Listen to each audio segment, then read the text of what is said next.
Let's begin, first and foremost, with the matters of national security.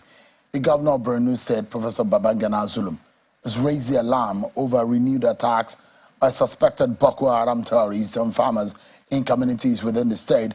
Governor Zulum, in a condolence visit to 5 communities in Jere and Mafa local government areas, where 8 farmers and scavengers were brutally murdered, alleged sabotage of efforts to restore security to the troubled state before the murder of 8 scavengers and farmers on Thursday in Shuwari, Kalari, Tamsu, Ngamdua, and Baram, Karamawa, and Muna communities. There are being similar attacks on farmers in Borno communities in recent weeks. Take a listen to Governor Zulum. I cannot say we have started witnessing resurgence, but within the last few days, we have seen some pockets of attacks, and this will not be allowed to continue like this. I think we have some group of people that are trying to sabotage the efforts of the federal government, that want to create artificial insecurity, and therefore we must rise up to our responsibility and attack the issues squarely. Just yesterday, some people were killed. People cannot have access to their agricultural lands easily. We had access in 2020, 2021, 2022. I see no reason why we can't have access now. But I have seen the army personnel. We shall have a meeting. We shall ensure establishment of a strong mechanism. Well, a top military source within the army confirmed to Channel Television that a murder of about 16 farmers in Molai and Kayamala communities was because they went 11 kilometers away from the stipulated areas earmarked for farming activities, which they have been warned against. Bola Tinubu government came into force on the 29th of May. Since then, they inherited a lot of problems, including security, financial problems, unity, issues of unity, or how to unite this nation. Several other issues are there that are threatening the existence of our nation. But then how does the Tinubu administration, that's a few days ago, announced a shakeup within the military hierarchy and leadership? How can they face up to some of these challenges? And tonight, we'll be getting insight into all of these issues. And from 2 experts. One is a researcher, a scholar, and a field consultant on security matters. And the other was a field general who retired from the army. I'm being joined tonight by General Anthony Atolagbe, who is a former field commander of the Joint Task Force of the Nigerian military and also a former commander of Operation Safe Haven. He's also been involved in commanding troops with ECOMOG and all what have you. He's joined us from Obajana virtually in Kogi State. Thank you so much, General, for joining us tonight. You see what is happening, the statement made by Governor Zulum, and you wonder what exactly is going on. When we think that we're seeing some kind of respite in some of the attacks, but he has warned that there seems to be a resurgence in the issue of counterinsurgency in that part of the country. Give us an understanding of what would have gone wrong. Good evening, listeners. It is actually true that the insurgents have been degraded, and what happens in that situation is that they begin to disintegrate. They get disorganized, their activities are disrupted, and in so doing, they break into splinters, so that it becomes an issue of survival. They start making efforts to see that they don't go down alone. They also exploit the idea that perhaps are running out of money or maybe food, they start looking for other means of surviving. And these are the kind of situation that enhances these sort of activities from the insurgents. Usually, when operations are conducted in this manner, first of all, we go through some stages of the operation in which the operation is shaped. Okay, we deter, we also seize, and then we dominate the area. From domination, you go to stabilization. And then from stabilization, you hand over to civil power. So you now find out that in the process, there could be some gaps. Gaps in the sense that when the troops move forward from maybe captured locations and try to exploit further, there might be room where perhaps the review of the concept does not cover some areas, and then these insurgents, they exploit those kind of situations. Not only that, they want to take revenge. Maybe they feel that, oh, these people from this community might have been the one that reported them and the rest of it. So those are the kind of circumstances that bring this kind of situation into the theater.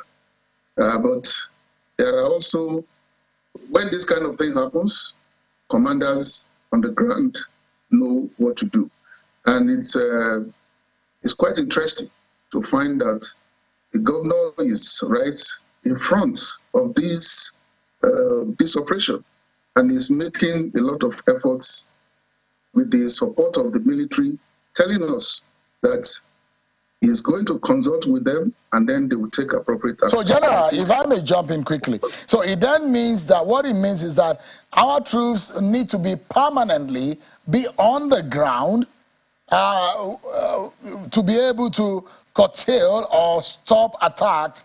What about the issue of retrieval of the military and align the civil policing in that area to be able to maintain civil engagement within that area? Because one would think that from what we understand, that there are a lot of the military activities will have doused since they say they've decimated these terrorists.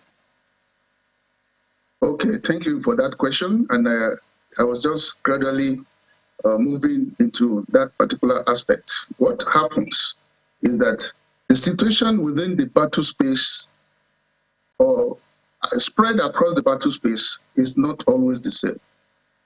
So it's like you are advancing through a particular location, and then you move from that location after capturing to another location.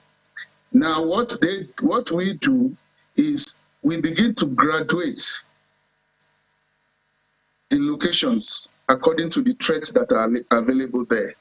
Where the insurgents are actually occupying, we graduate them from 5 to 1. So at 5 is intense threat. Okay, and then at 4 is the relative threat. At 3 is perhaps containable threat. So you keep going down until you go to 1. And isn't there, sorry, apologies, General, isn't there a digital way to manage these threats?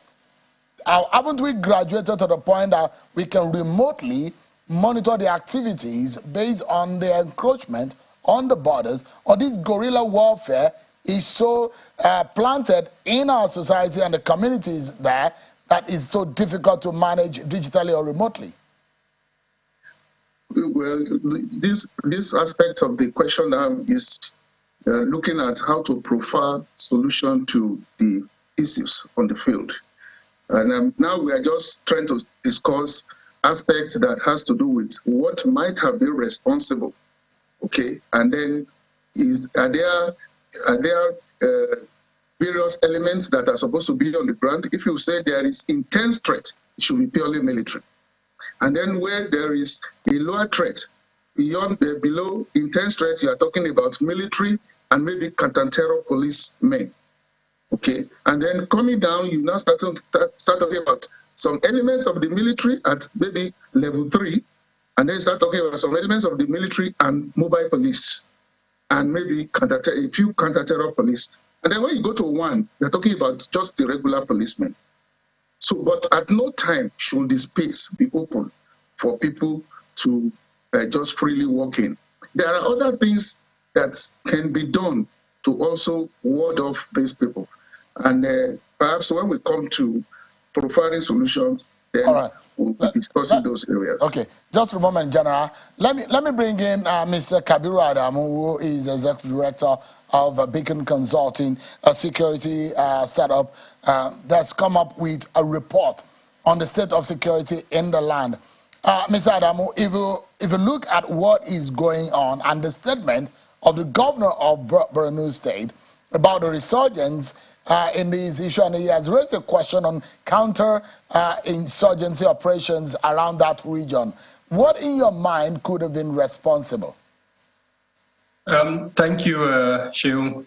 In simple terms, it's the inability of the Nigerian state, especially the security forces, to win the hearts and minds of the people. Terrorism, in simple terms, is a battle of hearts and minds. The enemy takes advantage of vulnerabilities, sometimes using socioeconomic issues, sometimes ideological, sometimes political, and then attempts to either recruit or sometimes force the people to participate in its activities. Now, over time, the last 11, 12 years, we've not done very well in our ability to change this narrative and get the people to support us. It's essentially an asymmetric warfare where the enemy is embedded inside the communities.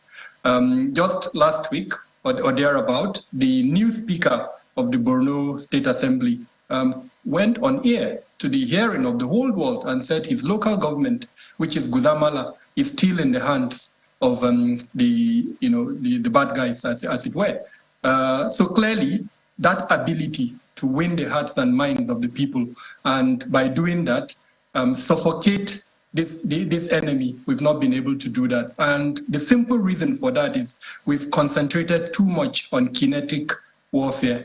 The last time I was told, and General can confirm this, we use about 80% of kinetic warfare and then 20% of the non-kinetic component. I must commend the Borno State government for coming up with several components of this non-kinetic approach. And you remember that recently, starting from about 2 years ago, several of these insurgents were, submitting themselves and surrendering. A significant part of that is because of this non-kinetic component. So now, what can we do? And I asked the general a question, and he took us to the field, trying to give us a pictorial and a graphic portrayal of what could have gone wrong and what we need to start thinking about. But from research that have come up, is there any kind of gap that we have seen so far in the confidence building mechanism or the kind of communication that the military and the government has given the people of Nigeria as to the progress of the fight against insurgency? Has there been any kind of gap? Has there been any kind of relapse so far? We have a coordinator, counter-terrorism, and frankly, I can't remember when last I heard any statement from that office. Specifically, it's possible that the office is working on the ground. It's possible that it's doing a lot, but the level of engagement with Nigerians, particularly with the residents of the affected location, the 3 states of Borno, Yobe, and Adamawa, I think there is room for improvement there. Also, very interestingly, we have the countering violent extremism component of our counter-terrorism strategy. The level of implementation of that component is not very transparent. I can't recall any time in the recent past where there has been any attempt by any of the implementers of that approach to give us a sense of where we are. I just gave you an indication that we're probably doing 80% kinetic and 20% non-kinetic. So to that extent, I think there is a huge gap. The third point for a simple counter-terrorism approach would be to achieve 3 things. Deny them the ability to recruit new members, deny them their ability to generate funding, and then deny them their ability to obtain equipment. Now, thirdly, I think there's room for improvement in these three areas that I've mentioned. Let me take you through the report, the security report that Beacon Consulting, your company, released. You've been consistent in releasing reports on security situation in the country, at least in the last several months. And the one that you released in the month of May, let me take Nigerians through what that report represents. And I'm worried now with the cases in Plateau State. I mean, thank God we have General Atolagbe with us on the program, who had served in Jos before in Plateau State, where we're seeing fatalities as much as 126 in the month of May alone. So this is worrying. But let me take you through, everyone, what this all of these issues are. There are events, abductions. You can see the figures and how they have gone. There seems to be a low in some areas in abduction. In fatality, you could see how things have gone. Abductions and fatalities in raid, ambush, combat, crossfire. You can see crossfire, ambush. There are rising issues in fatalities, and the rising number of in raid in some parts of the month. But take a look at abduction and fatalities in the North Central. By region, you will see how things have gone.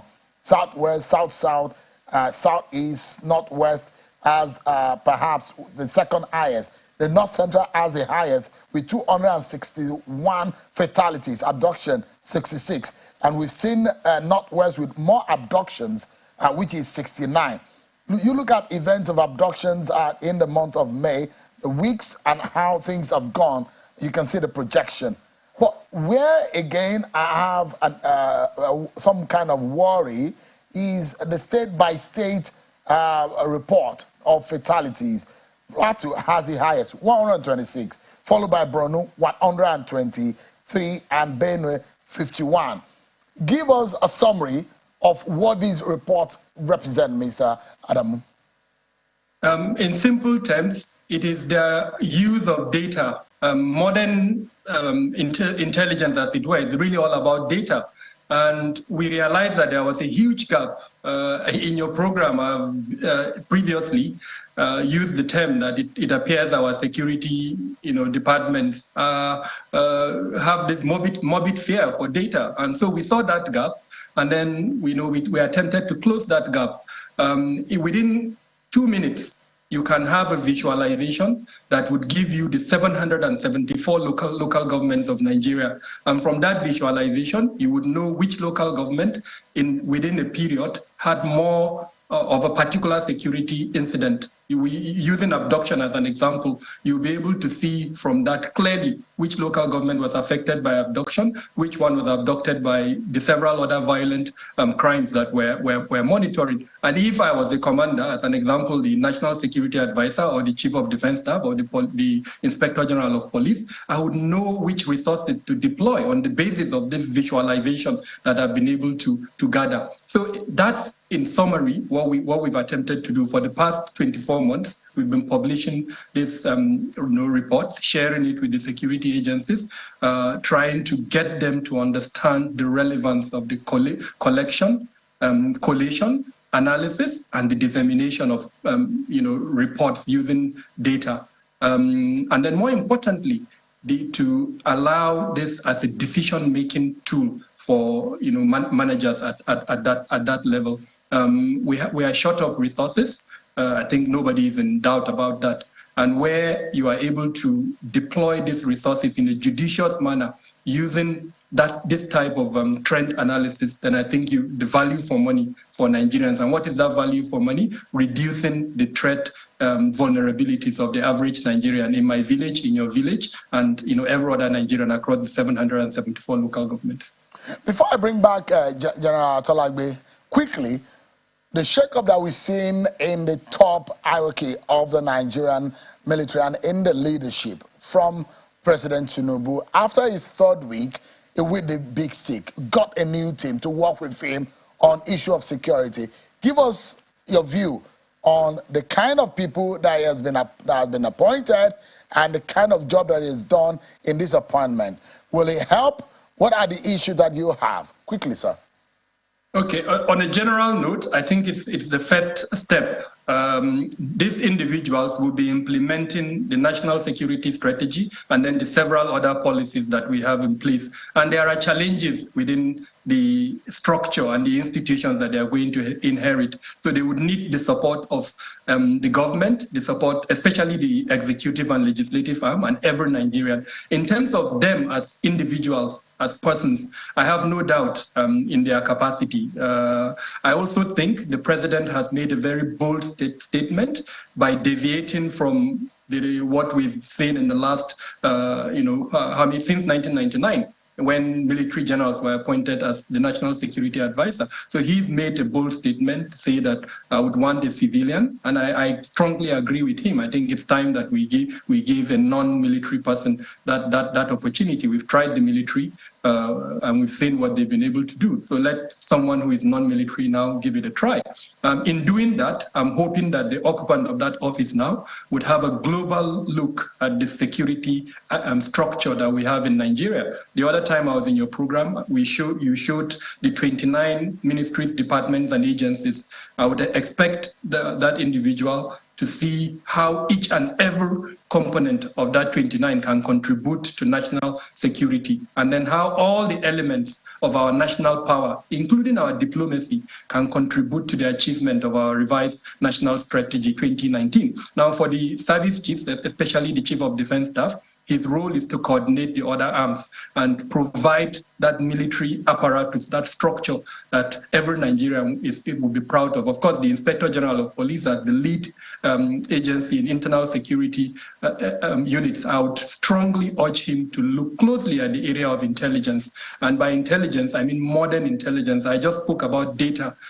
He, with all the police commands that he has spread across the 36 states and then the other divisions that he has, will be in a good position, cooperating and collaborating with the civil defense, with the immigration, with customs, and the several others, to have adequate intelligence that would be able to tell him indicators of national security events even before they happen, and then he addresses them. Because his role really is preventative and not necessarily reactive. Right. It's usually when he feels that the military will come in. So I'm quite confident with the team that has been gathered. If we give them the right atmosphere and the right support, I'll be quite delighted with what they'll be able to do. Let's anchor on this issue of security with General Talagbe, and I'd like him to weigh in on some of the issues that you have raised. General, give us an understanding of the way forward, the solution, a new president, there are new top brass, the new leadership in the military. Some of these people are your junior in the military, and the way to go under a new president. And one of the few times that we have a president without a military background. What do you hope that will be done to ensure Nigeria is more secured? Thank you very much. Let me start from the top. We agree with me that there is a general discourse that the current president is well grounded in leadership and in governance, drawing from the fact that he is coming from so many areas, not just the military. So if we look at that aspect, we see a situation where somebody is actually prepared or has all what it takes to hold the reins, of leadership. Now, coming to these officers that have been appointed, I think it's just time that we are gradually having the right set of people in leadership, in the sense that these are officers that we taught in Staff College on the aspect of maneuverist approach to warfare. And Bakwaja happened to be a TS under me when I was chief instructor. So I know these guys very well, and I know their capabilities, their intelligent set of people. And I also know that with the experiences they have had on the field, it also adds to their competencies, because they have been there and they will be able to tell exactly how it was, and how, in fact, they can even project and advise those that are on the field that, look, that location, if you go there, you need to consult with the leadership of the village, and then they will give you the necessary humans, that is human intelligence that you require, or the necessary support that you require to make sure that you succeed in that area. These are the kind of advantages that these appointments will offer. I also wish that they also have some international experiences also, because most of their jobs are not confined to internal operations. We induct troops outside the country. We give support to other countries in West Africa and other parts of the world. So, I mean, I'm confident that these guys are the right choices and they will deliver. General Atalagbe, a former commander of Operation Safe Haven and former field commander of the JTF and commander of the SCF and commander of the UNAMI. Thank you so much, General, for your time, as well as Dr. Kabiru Adamu, the executive director of Beacon Consulting, a security consultant. Thank you so much, gentlemen, for your time tonight. Thank you for having us.